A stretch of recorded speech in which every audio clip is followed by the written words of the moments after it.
In this video, we'll show you how to manage your subscription in Option Panel. To get started, click on the user icon in the top right corner of the screen, then select Subscription from the drop-down menu. This will open your subscription control panel, where you can view all the information related to your account. Let's walk through it together. The first section you'll see is Subscription Details. Here you'll find a summary of your current plan, the monthly cost, the percentage of the billing period already consumed, and the date of your next renewal. At a glance, you know exactly where you stand. To the right, you'll find Billing Details, which brings together all your tax and billing information: your name, tax ID, billing address, email address, and phone number. Notice the status indicator in the top right corner of this block. It works like a traffic light. Green means all your information is complete.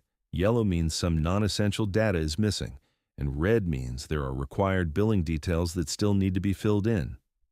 In the row below, on the left, is Payment Methods, which shows the payment options you currently have set up in your account. And right next to it, Payment History, a complete record of every invoice issued and paid throughout your subscription. Now, there's one important thing to keep in mind. This panel is for viewing only. To edit or update any of your information, you'll need to click the corresponding button: Manage Subscription, Edit Billing Details, or Manage Payment Methods. These buttons will take you to Stripe, the billing platform that Option Panel partners with to handle all payment and invoicing. From there, you can update your billing details, review your invoices, and even cancel your subscription if needed. Finally, at the bottom of the panel, you'll also notice a Change Plan section.